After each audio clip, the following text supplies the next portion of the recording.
हाय दोस्तों, मैं हूं जितेंद्र कुमार। आप लोग का अपना यूट्यूब चैनल मार्जिन में आप सभी का स्वागत है। मैं आज बिहार बोर्ड क्लास 10th का सामाजिक विज्ञान इतिहास का चैप्टर 7 व्यापार और भूमंडलीकरण का वस्तुनिष्ठ प्रश्न लेकर आया हूं, जो कहीं ना कहीं बिहार बोर्ड की दृष्टि से कतई जहर प्रश्न होगा। यह जो प्रश्न होंगे लगातार बिहार बोर्ड हमेशा इस प्रश्न को पूछते रहता है। इस प्रश्न से आना बिहार बोर्ड में 2024 में आना तय है, ये बात याद रखेंगे। इस चैप्टर का नाम क्या है? व्यापार और भूमंडलीकरण। व्यापार क्या होता है? तो व्यापार एक व्यक्ति दूसरे व्यक्ति से किसी वस्तु का क्रय और विक्रय करता है, उस वस्तु से उसका व्यापार चलता है, उसी को व्यापार कहा जाता है। ठीक है, याद रखेंगे। मान लीजिए कोई व्यक्ति आपसे कोई वस्तु खरीद रहा है, तो आपसे उसको बेच दिए और आपको पैसा दिया, तो मान लीजिए किसी वस्तु को आदान प्रदान करना ही व्यापार कहलाएगा।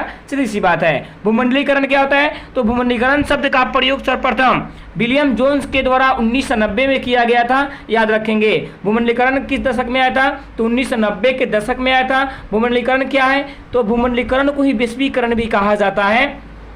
कहेंगे भूमंडलीकरण दुनिया की अर्थव्यवस्था, पूरे दुनिया की अर्थव्यवस्था किसी देश की अर्थव्यवस्था के साथ जोड़ देना ही भूमंडलीकरण कहलाता है। याद रखेंगे। ठीक है। क्वेश्चन नंबर अब देखेंगे। इसमें क्वेश्चन में पहला क्वेश्चन दिया है, विश्वव्यापी आर्थिक मंदी को ही संकट कहा जाता है, किस वर्ष आरंभ हुई थी? तो इसका आंसर हो जाएगा ऑप्शन सी। क्या हो जाएगा? Option C.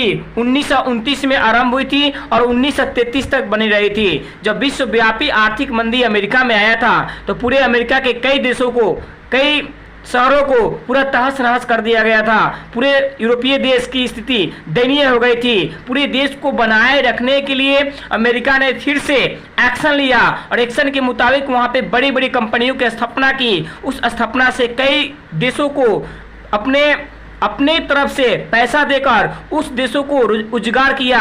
इस प्रकार एक ऐसा समय आया कि खुद अमेरिका में फिर आर्थिक मंदी आ गई। इस मंदी से अमेरिका ने उस पैसा जो दिया था उछलने लगा।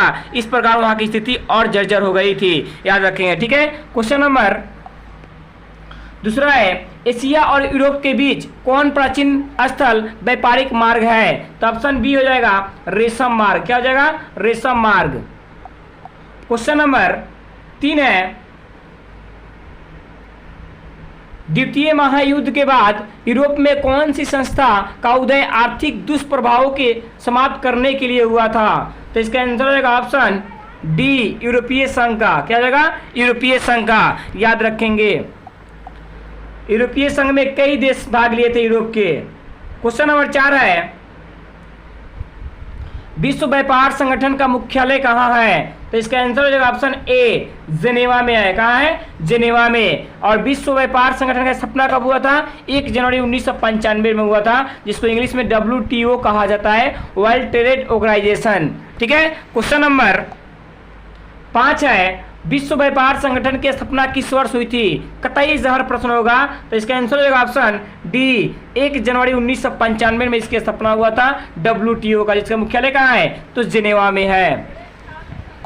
क्वेश्चन नंबर 6 है, आर्थिक संकट के कारण यूरोप में कौन सी नई शासन प्रणाली का उदय हुआ था? जब आर्थिक संकट आया था तो उस समय यूरोप में कौन शासन बना था? नया शासन। तो वह शासन था ऑप्शन सी, फांसीवादी नाजीवादी शासन प्रणाली। फांसीवादी नाजीवादी शासन प्रणाली। यह शासन प्रणाली किसके नेतृत्व में हुआ था? तो हिटलर के नेतृत्व में हुआ था, क्योंकि नाजीवादी के पार्टी के संस्थापक कौन थे? यही थे, हिटलर थे। लेकिन फांसीवादी को वहां पे मुसोलिनी को बताई जाती है। सरासरी तौर पर देखा जाए तो यहाँ पे हिटलर और मुसोलिनी दोनों होंगे। इसका ऑप्शन सी हो जाएगा। याद रखेंगे।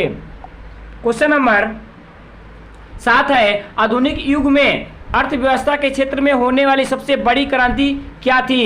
तो इसका आंसर होगा ऑप्शन बी, औद्योगिक क्रांति थी। ठीक है। फिर औद्योगिक क्रांति क्या है? ये भी क्वेश्चन कतई जहां रहा है, हमेशा बिहार पर करता है कि औद्योगिक क्रांति से आप क्या समझते हैं? तो कहेंगे जब कोई मनुष्य किसी वस्तु का निर्माण हाथों से न कर बड़े बड़े मशीन और यंत्रों से करते हैं, तो वस्तु का निर्माण अपार मात्रा में होता है। यही प्रक्रिया औद्योगिक क्रांति कहलाती है, जो सर्वप्रथम कहाँ आई थी? इंग्लैंड में आई थी।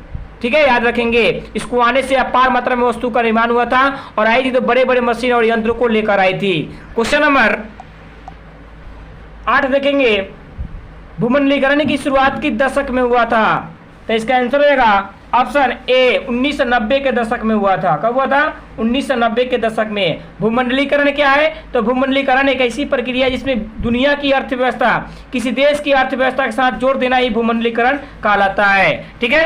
क्वेश्चन नंबर 9 है, ब्रिटेन वुड्स सम्मेलन किस वर्ष हुआ था? तो इसका आंसर है ऑप्शन सी 1944 में हुआ था।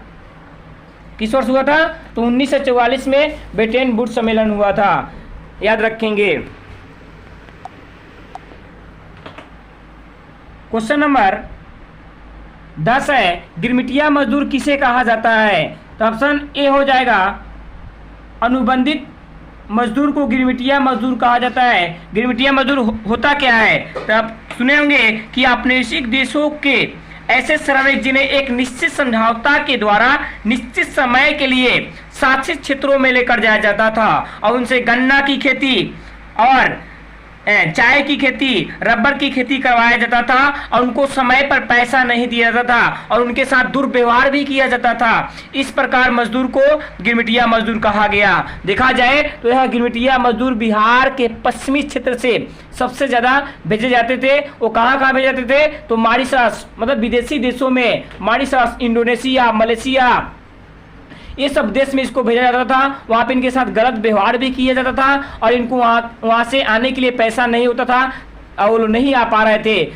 कुछ लोग तो कुछ किसान लोग आत्महत्या कर लेते थे। किसके कारण? तो अंग्रेज के शोषण के कारण। याद रखेंगे, गिरमिटिया मजदूर के साथ सरासरी तौर पे देखा जाए तो कई तरह के शोषण किया जाता था। इस बात से हमें बहुत खेद है देखा जाए तो। ठीक है, याद रखेंगे। क्वेश्चन नंबर 11 है, गिरमिटिया मजदूर बिहार के किस क्षेत्र से भेजे जाते थे?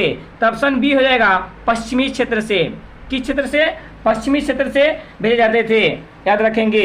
अब क्वेश्चन कर देगा कि गिरमिटिया मजदूर उत्तर प्रदेश के किस क्षेत्र से भेजे जाते थे? तो कहेंगे पूर्वी क्षेत्र से। भी बात याद रखेंगे। ठीक है, तो इसे क्या हो जाएगा? ऑप्शन बी, पश्चिमी क्षेत्र। क्वेश्चन नंबर 12 आज के लिए लास्ट प्रश्न देखेंगे। भारत सदस्य नहीं है किसका? तो ओपेक का भारत सदस्य नहीं है। ऑप्शन बी हो जाएगा। ठीक है, आज के लिए इतना ही है। आप लोग इस वीडियो को देखें और इसको सब्सक्राइब करें, प्लीज शेयर करें और लाइक करें। धन्यवाद। कहीं ना कहीं यह क्वेश्चन आपको 2024 में तबाही मचाने वाली प्रश्न होगी, याद रखेंगे। हालात चाहे जैसा भी हो, दरकोनों में ना जीत की होनी चाहिए। ऐसा जुनून और जलवा लेकर चलिए, आपका जीत होना तय है। ठीक है, जय हिंद, जय भारत। वक्त बदलनी है आते मुसाफिर।